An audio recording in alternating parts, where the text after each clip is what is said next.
Curiosity can lead to amazing discoveries, but sometimes it leads to disaster. Throughout history, some people have pushed science and common sense to the limit, only to pay the ultimate price for their reckless experiments. From deadly inventions to insane self-experiments, these are 7 people who died because of their own stupid experiments. Some thought they were geniuses, but their ideas turned fatal. Number 1. In 1995, a man from Arizona found a jet-assisted takeoff (JATO) rocket, a military-grade propulsion device used to help heavy aircraft take off from short runways. He believed he could attach it to his 1967 Chevrolet Impala and create a homemade rocket car. Thinking he was a genius, he secured the JATO rocket onto the back of his car, drove out to an open desert road, and ignited the rocket.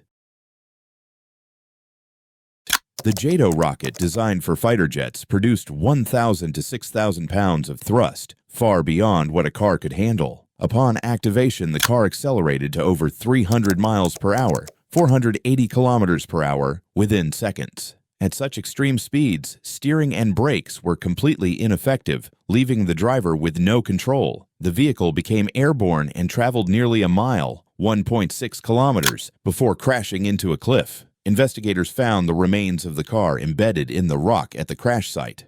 Skid marks on the road indicated that the driver attempted to brake, but it was futile. The car was completely destroyed upon impact, leaving no chance of survival. The driver was instantly killed, making this a tragic yet avoidable incident.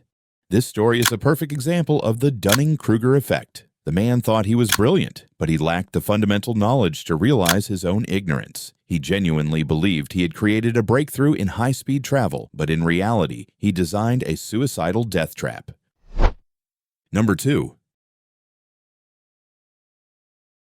In 1903, at the height of the race for human flight, a French inventor named Franz Reichelt was determined to prove that he had created a functional parachute suit. He believed he had outsmarted aviation experts and could revolutionize safety for pilots and air travelers.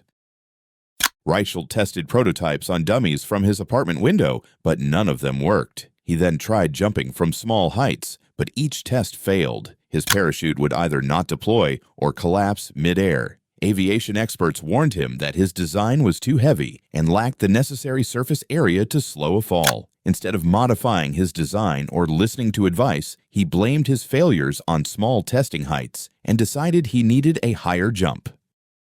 Determined to prove his parachute suit worked, Reichelt applied for permission to conduct a public test from the Eiffel Tower. The authorities believed he would be using a test dummy, so they granted his request. However, when he arrived at the Eiffel Tower on February 4, 1912, he shocked the crowd by announcing that he would be jumping himself. Friends and spectators begged him not to do it, but he refused to back down. He climbed the first platform of the Eiffel Tower, 57 meters, 187 feet high. Standing on the ledge, he spread his fabric wings, fully expecting to float safely to the ground. Reichelt leaped off the tower, but his parachute failed to open properly. Instead of gliding, he fell straight down like a rock, plummeting 57 meters, about 187 feet, to the ground. He hit the frozen ground headfirst, leaving a deep crater in the dirt. He was instantly killed, with multiple fractures and internal injuries. The entire incident was caught on film, making it one of the earliest recorded footage of a human experiment gone wrong. Experts analyzed his design and concluded that his parachute suit was too small and too stiff to generate lift. The event became a cautionary tale about overconfidence, arrogance, and the dangers of ignoring expert advice. By ignoring expert warnings, dismissing engineers and scientists in favor of his untested design, refusing to accept failure, stubbornly sticking to his approach despite multiple failed tests, and underestimating danger, blindly believing in his idea to the point of risking his life without proper testing, he ultimately sealed his own fate. Reichelt's tragic death is a perfect example of arrogance clouding judgment. Instead of listening to experts or properly testing his invention, he let pride and overconfidence lead him to a deadly mistake. Number 3. Donald Campbell was a British speed record breaker, following in the footsteps of his father, Sir Malcolm Campbell, who had also set multiple speed records. He became obsessed with breaking both the land and water speed records, believing that he could push the limits of engineering and human capability. Throughout the 1950s and 1960s, Campbell set multiple water speed records in his jet-powered hydroplane, the Bluebird K-7, a sleek blue boat designed to skim across water at extreme speeds. He broke 7 water speed records, earning worldwide fame. By the mid-1960s, however, Campbell was facing financial struggles and pressure to prove that he could still achieve greatness. He planned one last record-breaking attempt on Coniston Water, England, to surpass 300 miles per hour, 480 kilometers per hour, on water. On January 4, 1967, Campbell attempted to break the world water speed record once again in his Bluebird K-7. The goal was to reach and maintain 300 miles per hour, 480 kilometers per hour, on the lake. His first run reached 297 miles per hour, 478 kilometers per hour, a near-record speed. Instead of waiting for the water to settle before his return run, a standard safety procedure, Campbell immediately turned around to complete the record. As he accelerated past 320 miles per hour, 515 kilometers per hour, disaster struck. The catastrophic crash was caused by overconfidence and ignoring safety measures, as Campbell failed to wait for calm water, leading the Bluebird to hit choppy waves at high speed. Aerodynamic instability, where the boat became dangerously unstable at extreme velocity, and loss of control, as a small wave lifted the nose too high, causing the vessel to flip backward at over 320 miles per hour, 515 kilometers per hour. The boat somersaulted through the air before slamming into the water and disintegrating on impact. The crash was so violent that Campbell's body was not immediately recovered. The accident was witnessed live by his support team and recorded on film. Campbell's body was not found until 2001, when his remains were recovered from the lake and given a proper burial. The wreckage of Bluebird K-7 was also recovered and later restored. Donald Campbell was a brilliant speed pioneer, but his desire to push the limits without proper caution led to his downfall. His final attempt at greatness became a tragic reminder that ambition must be balanced with safety and respect for natural forces. Number 4. On July 9, 1993, Gary Hoy, a 40-year-old corporate lawyer in Toronto, Canada, was hosting a reception for law interns at his office in the Toronto Dominion Centre, a 24-story skyscraper. To impress the young interns and demonstrate the strength of the office's unbreakable glass windows, Hoy decided to perform a stunt he had done before, throwing himself against a floor-to-ceiling window. He was convinced that the high-strength glass would withstand his impact, as it had in previous demonstrations. What he didn't realize, however, was that glass can be strong, but the window frame holding it may not be. As the interns watched, Hoy ran full speed and threw his body against the glass. The glass did not break, but the entire window popped out of its frame due to the force of impact. With nothing holding him back, Hoy fell 24 stories to his death, landing in the courtyard below. His horrified colleagues and interns witnessed the fatal fall in shock. Paramedics arrived, but Hoy had died instantly upon impact. His law firm, Holden Day Wilson, was left in disbelief over the bizarre and tragic accident. The building engineers later confirmed that the glass was indeed strong, but the window frame wasn't designed to withstand repeated forceful impacts. The firm closed down in 1996, just 3 years after the incident.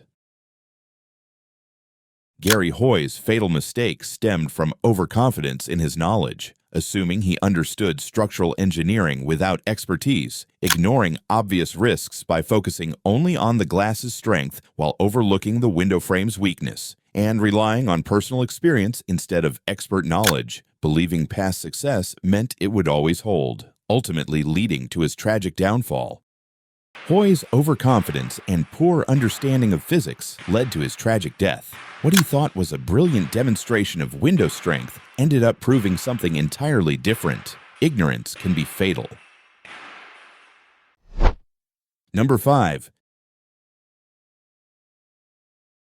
Thomas Migley Jr. was an American chemist and engineer whose inventions had catastrophic consequences for human health and the environment. Though he was seen as a brilliant mind in his time, history now views him as one of the most destructive scientists in history due to two major innovations.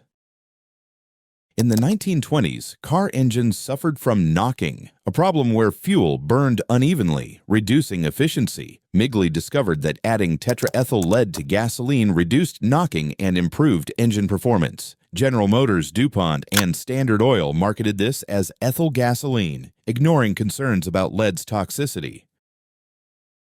In the 1930s, refrigerators used toxic chemicals like ammonia and sulfur dioxide as coolants. Migley developed Freon, a CFC gas, as a safer alternative. CFCs became widely used in air conditioning, refrigeration, and aerosol sprays. Scientists later discovered that CFCs break down the ozone layer, which protects Earth from harmful UV radiation. By the 1980s, a massive ozone hole over Antarctica had formed, increasing skin cancer rates, climate disruptions, and environmental damage. CFCs were eventually banned, but the damage took decades to slow. In 1940, Migley contracted polio, which left him disabled. Always an inventor, he created a complex system of pulleys and ropes to help him move. On November 2, 1944, the device malfunctioned, and Migley became entangled in the ropes and was strangled to death, a tragic end to a man who had already strangled the planet with pollution. Leaded gasoline and CFCs were eventually phased out, but their damage lingered for decades. Lead pollution irreversibly affected millions of people, while the ozone layer is still recovering today. Migley's legacy is often described as the man who had more impact on the Earth's atmosphere than any single organism in history. Migley's tragic legacy was shaped by ignoring scientific warnings, dismissing clear evidence of toxicity in favor of corporate profits, overconfidence in his own knowledge, believing he was solving problems while unknowingly creating global disasters, and a legacy of harm as his inventions harmed billions, and his own device ultimately led to his death, proving that not all brilliant ideas are truly good ones. Sometimes the smartest people make the biggest mistakes, and their overconfidence can destroy the world. Number 6. Alexander Bogdanov was a Soviet physician, scientist, philosopher, and early Bolshevik revolutionary. He was a pioneer in blood transfusion research, believing that it could rejuvenate the human body, extend life, and even grant immortality. In the 1920s, Bogdanov launched a series of blood transfusion experiments, often using himself as a test subject. His goal was to reverse aging and enhance human vitality, a radical idea at the time.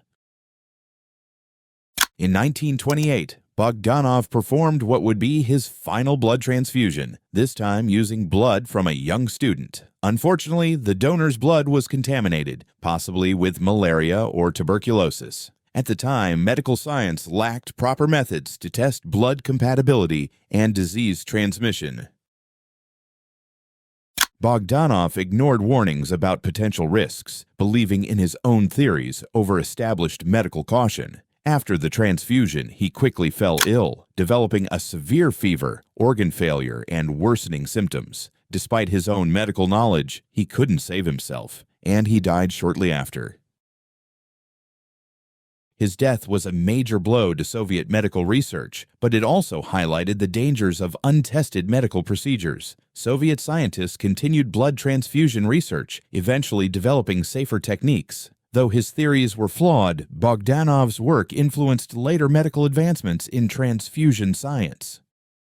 Bogdanov's tragic downfall resulted from ignoring medical risks, trusting his own theories over established science, and engaging in reckless self-experimentation, lack of proper testing, failing to ensure the blood was disease-free or compatible, which led to a fatal reaction, and overconfidence in his own methods, as his initial successes blinded him to the potential dangers that ultimately cost him his life.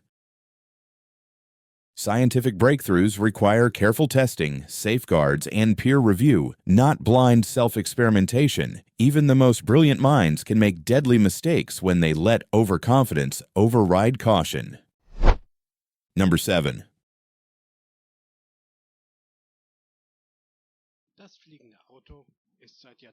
Henry Smolinski was an aeronautical engineer with a bold dream, creating the world's first commercially available flying car. In the early 1970s, he founded Advanced Vehicle Engineers AVE, a company dedicated to combining cars and aircraft into a single machine. Smolinski and his team decided to modify a Ford Pinto, a small lightweight car, by attaching the wings and tail section of a Cessna Skymaster aircraft. This hybrid vehicle was named the AVE Mizar.